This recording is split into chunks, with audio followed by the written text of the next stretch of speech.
지금부터 질의응답 시간을 갖도록 하겠는데요. 지금 말씀하신 그 기자회견 자료는 기자님들의 이메일로 전송했다고 연락이 왔습니다. 확인해 보시고요.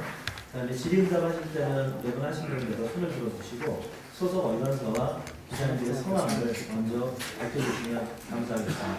지금부터 질의응답 들어가겠습니다. 이번에 집단폭행 당한 중학생이 기존의 학교에서나 아니면 학교 밖에서 폭력으로부터 시달림을 받았는지 학교나 교육청에서 어느 정도 파악이 됐는지 궁금하고요. 두 번째는 이 학생이 폭력의 사각지대에 놓여 있게 된 원인은 어디에 있다고 보시는지 말씀해 주시기 바랍니다. 첫 번째 거 다시 한번 좀 말씀해 주시죠. 학교나 교육청에서 이 학생이 기존에 폭력 시달림을 받았던 정황에 대해서 얼마큼 알고 있는지 궁금하다고 했고요. 두 번째는 이 학생이 누구의 도움을 받지 못하고 그 폭력을 당하다가 극단에 선택하게 된 그런 과정에 대해서 원인은 무엇인지 교육청에서 분석하고 있는 것이 무엇인지 말씀해 주시면. 그 학생이 8일, 9일 이상 장기 결석자에 해당되지 않는 학생으로 제가 보고를 받았고요. 그래서 간헐적인 그런 결석으로 학교에 출석을 했다, 결석을 했다 이런 것이 이렇게 반복되는 과정이 있었고요. 학교를 오게 되면 교장실에 들려서 교장 선생님과 얘기를 하고 또 담임과도 얘기를 하고 이런 과정이 반복되었기 때문에 학교에서 이렇게 특별하게 뭐 이상적인 그런 부분은 발견되지 않았었던 걸로 제가 알고 있습니다. 그래서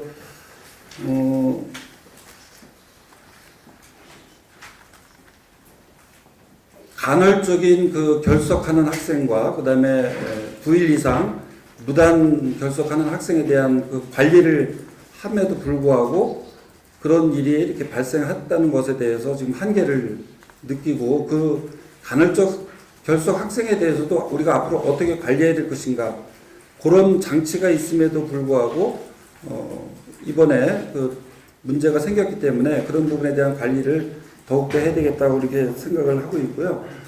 그래서 이 학교 바깥에서 일어나는 부분에 대해서는 아직까지 그 어느 정도 됐는지 그거는 경찰 조사 결과가 나와봐야 파악이 될 것 같습니다.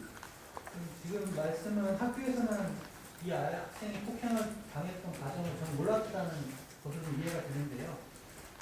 보통 학교 교사들은 아이들의 상태를 보면 집안에 문제가 있는지 뭐 주변 친구들의 문제가 있는지를 알게 되는데 그걸 전혀 파악하지 못한다는 것은 학교나 교육청이 학생들 관리 못했다는 거 아닌가요?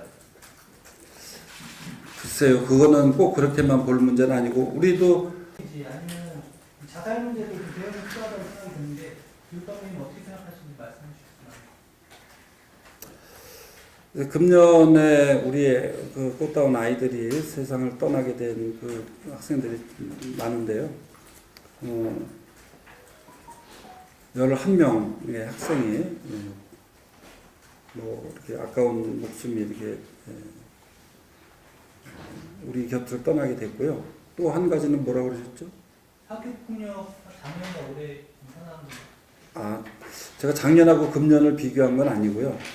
전국 그 피해 응답률 평균이 0.9 정도 되는데 우리 인천의 피해 응답률이 0.6 정도로 약 그 30% 정도 이렇게 낮은 응답률을 보이고 있다. 근데 이 사안이 발생이 되면은 우리 인천에 대한 그 언론 노출 빈도가 상당히 높아져서 마치 인천이 굉장히 높은 것처럼 보이지만 실제로는 그렇지 않다는 걸 말씀을 드리고 저는 뭐 인천이 전국 평균보다 낮기 때문에 뭐 잘하고 있다가 아니고 학교 폭력은 있어서는 안 되기 때문에 어떤 경우라도 그 부분에 대한 경각심이나 학교 폭력을 없애기 위한 그런 방안이나 노력은 끊임없이 지속돼야 된다 이렇게 생각을 하고 있습니다.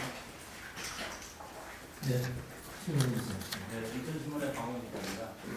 지금 그 특별 대책이라고 하면서 총 8가지 정도 정리가 되는데요. 이게 지금 최근에 그 인천 지역에서 사망 사건이 발생을 해서 마련하셨다고 생각이 드는데 그 8가지 중에 그 기존에 그러니까 기존에 있던 대책이 전혀 없는 거에서 새로운 대책이 나온 것인지 아니면은 기존에 있었는데 덧붙여가지고 해서 나온 대책인지 궁금하고요. 그리고 집단 폭력 처벌 강화한다고 하셨는데 미성년자에 대해서는 사실 법적 처벌이 약하다는 데 여론 지금 흉내하고 있는데 이런 부분에 대해서 과연 미성년자들이 범죄를 저질렀을 때 어떤 식으로 처벌을 강화할 것인지 구체적으로 어떤 식으로 하실 건지 좀 궁금합니다. 그 인천만의 뭐 이 새로운 대책 이런 부분에 대해서 아까 예방 대책으로는 그 인천형 그 예방 대책은 아까 말씀드렸죠. 그래서 그 부분은 그 예방 대책에서는 그거고요. 그 다음에 이제 사안이 발생했을 때는 교육지원청에다가 그 학교 폭력 원스톱 대응 센터를 구축하는 것이죠. 그래서 학교별로 이렇게 진행됐던 것을 이제 교육지원청 중심으로 예방교육서부터 그 사안을 매듭 질 때까지의 그 과정, 뭐 법률적인 지원 이런 부분까지 포함해서 그런 것에 대한 어떤 컨트롤 타워 역할을 할 수 있도록 그렇게 준비를 하고 있는 것은 다른 지역에서는 없는 새로운 대책이고요. 그런 부분을 저희들이 지금 밑으로 이렇게 준비하고 있는 것입니다. 그 다음에 이제 그 부분과 관련 성폭력과 관련돼서 또 스쿨미투가 일어났던 것을 반영해가지고 이번 조직 개편하는데 성인식 개선 팀을 새롭게 구성을 했어요. 그래서 지금 이제 시의회 지금 심의 중인데요. 이 부분만 통과가 되면 성인식 개선팀이 이제 구성이 되면 그 원스톱 대응센터와 성인식 개선팀 이런 부분들이 이제 학교 폭력의 그 구체적인 내용들을 담당하는 그런 실제적인 역할을 이렇게 맡게 될 것이고요.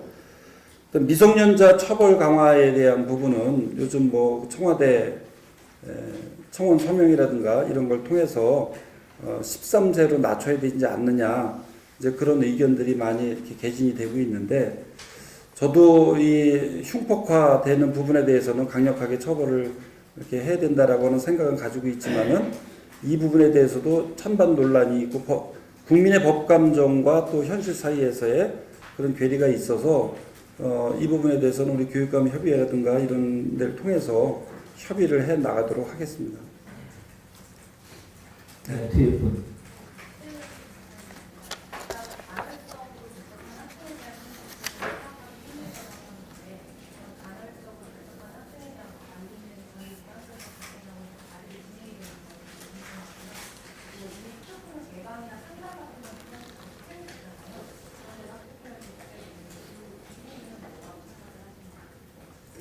요새 그 학교 폭력이 일어나는 이유가 단선적이지는 않습니다. 그래서 뭐 그 가정적인 그 사안들이 굉장히 그게 많이 증가를 했어요. 그리고 또 이제 친구들과의 관계, 또 요새 또 새롭게 많이 부상되는 게 사이버 불링이라고 사이버상에서 그 어떤 그 언어의 잘못 사용으로 인해서 그 오프라인상에서 만나지 못하면서도 상당히 이렇게 분노가 이렇게 증폭이 되면서 이 사안들이 발생하고 있다는 그런 경향들을 좀 보이고 있는 것이 특별한 모습이고요. 그 다음에 아까 하나 또 간헐적인 학생들에 대한 파악은 첫날 결석한 부분은 파악이 안 되고 2일 이상 결석이 되면 그때부터 이제 그 학생들에 대한 파악이 들어가서 이제 관리에 들어갑니다. 마지막 하나 더. 네. 그 간헐적으로 결석을 했다고 하는 것 자체가 제가 보기엔 이상해 보이는데요. 교육감님은 아까 이상한 징후 없다고 말씀하셨거든요. 아이가 학교를 제대로 나오지 않아서 학교에서 유급을 받을 정도면 학교에서 뭔가 이 아이를 위해서 뭔가 도와주기 위한 대책이 필요한데 사실상 저는 제가 볼 때 방치했다고 보입니다. 근데 교육감님 왜 이상한 징후 없다고 아무렇지 않게 말씀하시는 게 방치를 한 게 아니고 아까 말씀드린 것처럼 그 아이가 학교 왔을 때는 교장실에 가서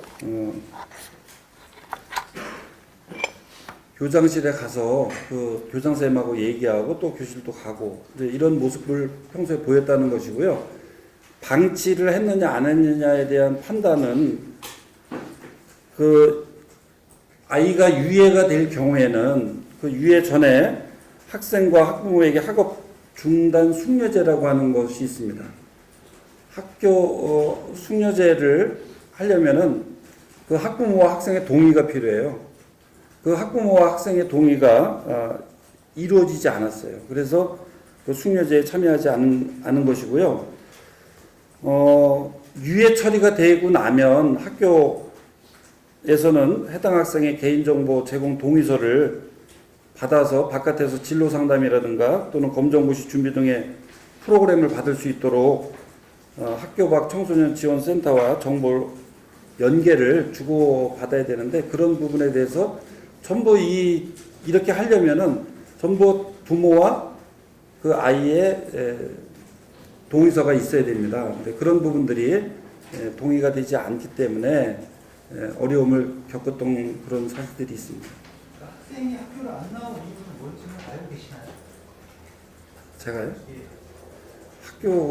학생들이 안 나오는 이유는 굉장히 여러 가지 이 있죠. 학생이 들리는 말로는 주변 계속적으로 폭력이 있었다고. 학교에서요? 아니, 주변에서, 그러니까 마을에서 학교 밖에서 폭력이 있었다는 증언들이 있는데 학교에서는 그걸 전혀 몰랐다고 하는 것이 좀 이해하기 어려운 부분이 있고요. 뭐 아까도 계속 말씀드리지만 그런 부분에 대해서는 경찰 수사 결과가 나오는 대로 파악해서 어떤 문제가 있는지 그런 부분에 대해서는 더 우리가 준비하도록 하겠습니다. 다른 분 피해 무슨 박수홍 씨인데 그 교내 탐욕 문제 문제에서 학폭위가 진행을 했었잖아요. 학폭위에 보고 한계점이나 이런 것들을 여기서 좀 끼고 있었는데 이번 대책에서 학폭위 문제를 빠질 것 같은데 그 아까 얘기하신 그 폭력 원수도 대응센터를 연구해 두고 하시는가요? 그 폭력 원스톱 대응 센터가 이제 그쪽에서 학폭위도 이렇게 하겠지만요. 그렇지 않은 학교에서도 학폭위에 대한 전문성, 학폭위원들이 과연 전문성을 가지고 있느냐. 특히 시대가 변함에 따라서 나타나는 뭐 사이버 불링과 같은 그런 거에 대한 전문적인 지식이 있느냐. 또 그런 판단할 수 있는 그런 식견을 가지고 있느냐. 이런 부분에 대한 문제 제기가 지금 있습니다. 그래서 그런 부분을 강화하기 위해서 학폭위원회에 대한 연수를 앞으로 강화하겠다는 것이요. 전문성 향상을 위해서 이제 그런 차원에서 말씀드린 것입니다. 네, 시간이 많이 지나서 이제 몇 분 제한되겠습니다. 예. 인천에서 올해 들어서 학교 폭력으로 인한 자살이나 성폭력으로 인한 자살 이런 사건도 계속 있었는데 교육청이나 교육감 제도의 필요 말씀을 지금 이 사건이 발생한 지 13일인데 거의 한 10일 지나가지고 말씀하신 것 같고 늦게 이런 표현을 하시게 된 뭐 그런 이유가 있는지 하나랑 그동안 그런 사건들을 겪었던 이제 뭐 학부모나 이런 분들에게 교육청 차원에서 어떤 지원이라든지 뭔가 하신 것들이 있는지 좀 듣고 싶습니다.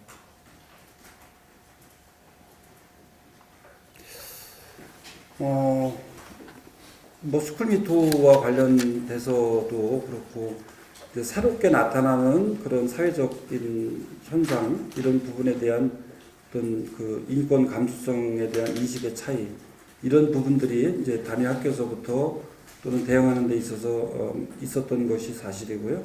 또 그럼에도 불구하고 조기에 뭐 신속하게 아주 대처할 수 있지 못한 것에 대해서는 죄송하다는 말씀드리고요.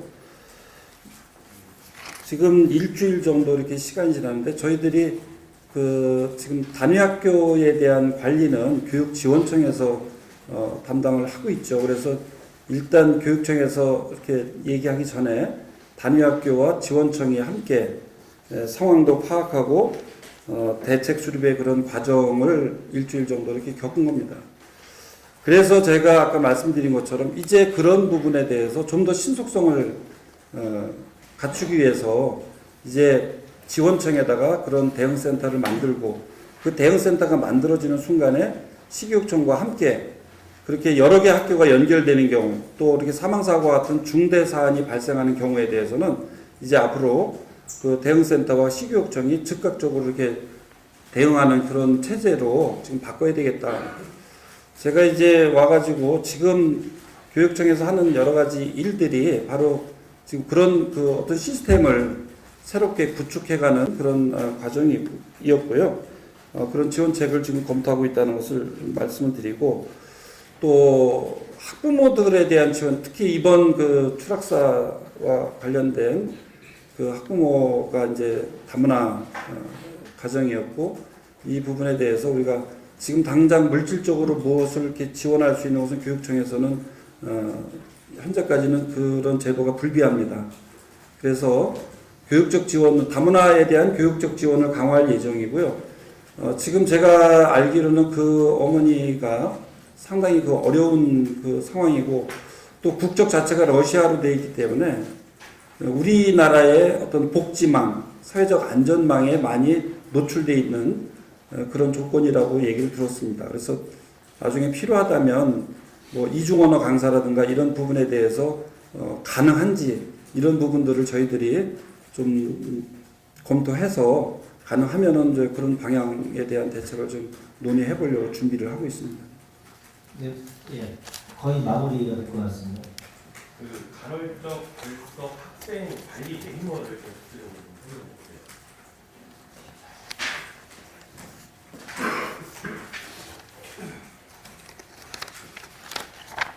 이 질문을 마지막으로 정리할까 합니다. 네, 무단결석과 관련돼 가지고 좀 무단결석이 이루어지면 즉시 전화로 학생 소재를 확인하고요. 이틀 이상이 되면 2일 이상이, 지금 2일 이상이 이제 간헐적 그런 결석생이잖아요. 유선 통화 전화를 하고 행정정보 공동 이용 시스템을 통해서 소재를 확인하고 학교에 등교할 것을 독려를 합니다.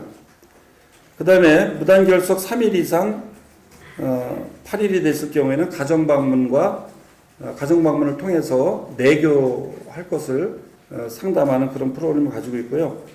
9일 이상이 되면 교육장한테 보고를 합니다. 그리고 월 1회 이상 소재와 안전을 확인하고 취약을 독려하는 이런 프로그램을 가동하고 있습니다. 여쭤본 게 해당 학교에서는 이 매뉴얼대로 어떻게 진행되는지. 아니, 그거는 그렇게 진행이 되고 있어요. 그리고 가정 방문을 하나요? 아니 그 가정 방문은 3일 이상 무단결석 8일 정도까지 그런 이 기간이 연속해서 3일 이상 8일이라는 말씀이신가요? 아니면 결석 횟수가 3일에서 8일이라는 말씀? 연속해서 결석을 안 하고 간헐적으로 결석을 한 학생은 이 시스템이 적용되지 않는 건가요? 이 결석과 관련된 부분은 그 나이스 시스템에 계속 올라가고 있기 때문에 매뉴얼대로 안 할 수가 없습니다. 그러니까 그런 부분은 좀 그러니까 그 해당 학교에서 어떻게 했는지 매뉴얼대로 가정 방문을 했는지 상담을 했는지 이런 부분에 대해서 설명을 좀 해주세요. 아니, 아까도 이렇게 제가 말씀을 드렸던 것처럼 그런 부분에 대해서 지금 경찰에서 전부 우리 종합적으로 조사를 하고 있기 때문에요. 그 부분이 나오면은 같이 말씀드리도록 하겠습니다. 이게 지금 저희들의 고민이 뭐냐면 이게 행정적으로 뭐 이렇게 착오가 생기거나 또는 매뉴얼대로 안 하거나 그런 부분이 뭐 누락이 돼서 그런 게 아니고 그런 행정적인 망이 있음에도 불구하고 그것을 벗어난 일들이 발생을 했기 때문에 그 부분에 대해서 굉장히 당혹스럽고 또 대책 논의에 대해서 굉장히 어려움을 겪고 있는 것이거든요. 그래서 그 부분은 그렇게 좀 양해를 해주시기 바랍니다. 해당 학교에서는 어떻게 조치를 했는지 교육청에 입장을 보냈다고 말씀을 하시는데 교육청에서 공개를 안 하시는 이유가 뭔가요? 네? 피해 학생 학교에서 본인들이 어떻게 관리를 했고 이 학생을 그런 입장을 교육청에 사건 발생한 다음 날인가 다다음 날 이미 보냈다고 하는데 교육청에서는 지금 공개를 안 하시고 계시거든요. 그래서 왜 안 하시는지 아니 그 부분에 대해서는 제가 자세한 보고를 받지는 못했습니다. 지금 말씀하신 내용 중에 교장 선생님과 그 학생이 간헐적으로 학교를 나왔을 때 만나고 아이들과 관계를 하고 그런 것들은 다 한 단위 학교 현장을 통해서 보고하는 내용이고요. 그것을 오늘 기자에 담아서 말씀드리고 있는 겁니다. 그런 행정적인 어떤 매뉴얼이 있음에도 불구하고 이번 사건 같은 경우는 저희의 행정관이 미치지 못하는 시간, 지역에서 발생했고 그것을 앞으로 대응하기 위한 것들을 오늘 대처를 안 했던 겁니다. 학교에서 잘했는지 못했는지를 알아볼 필요가 있는데요. 그런 말씀을 전혀 안 해주시고 계시나요? 그러니까 학교에서 잘했는지 못했는지 이 부분에 대해서 경찰에서 지금 조사하는 부분에 대한 내용을 저희들이 나오면 그 부분에 대한 것을 우리가 또 필요하다면 더 대책을 논의하겠다는 것이죠. 지금 뭐 그 부분을 가지고 뭐 잘했니 못했니 저희들이 뭐 판단하기가 좀 어려운 부분이 있습니다. 교육청에서도 자체적으로 조사를 하셨을 거 아닌가요? 경찰 쪽 얘기만 하시는데 자체 조사하신 내용이 있으실 거 아니에요? 다른 방문을 했는지 상담을 해야 될지 이게 공개가 못할 정도의 사안인가요? 글쎄요, 아까도 계속 그 같은 얘기를 반복해서 말씀드리는데, 지금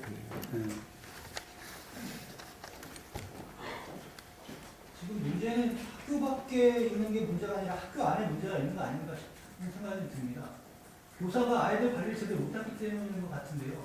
그 부분에 대해서 교육청이 분석을 하지 못하면 경찰이 조사라고 하는데 그럼 교육청에서 하는 일이 뭐가 있나요? 그렇지는 않습니다. 그 학교는 그 학생들과의 관계라든가 이런 교육적 활동에 있어서 상당히 높은 그런 만족도를 가지고 있는 그런 학교이고요. 또 아까 말씀드린 것처럼 그렇게 됐을 경우에 교장실에 아이가 온다거나 또는 선생님들과의 관계를 갖는다거나 이런 부분에 대해서 지속적으로 이루어졌던 것이고, 아까 말씀드린 것처럼 무단결석 사유라든가 이런 부분은 뭐 개인정보보호법에 따라서 공개하기 어려운 부분이 있고요. 또 해당 학생이 무단결석을 할 때마다 유선통화로 학생의 소재를 파악하고 취합을 독려했고, 또 학부모와 내교 상담을 통해 학교 적응을 위해서 노력을 했다는 그런 보고가 학교에서 올라온 보고였습니다.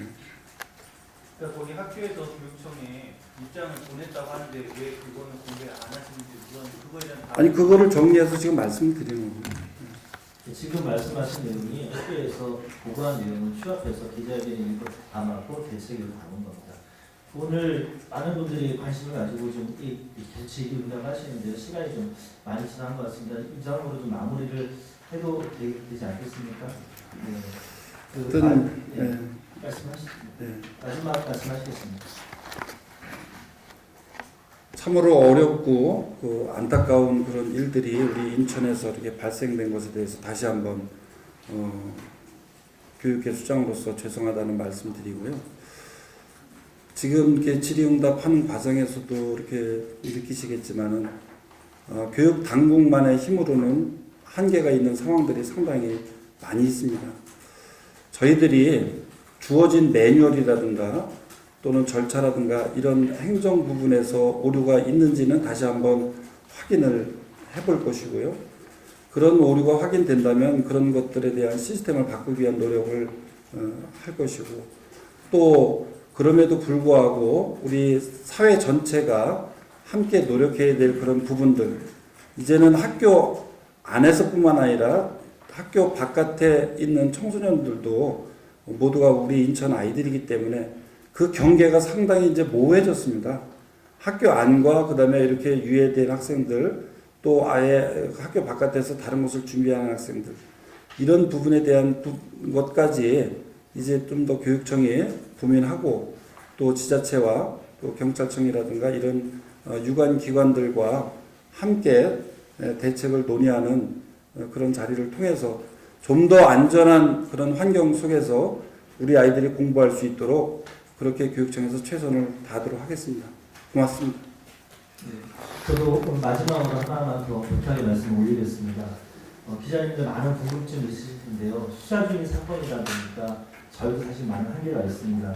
확인된 사실 중심으로 좀 기사를 써주셔서 남자와 주변인들한테 2차 가해가 있지 않도록 함께 좀 도와주시기 바랍니다. 이상으로 기자회견 마치도록 하겠습니다.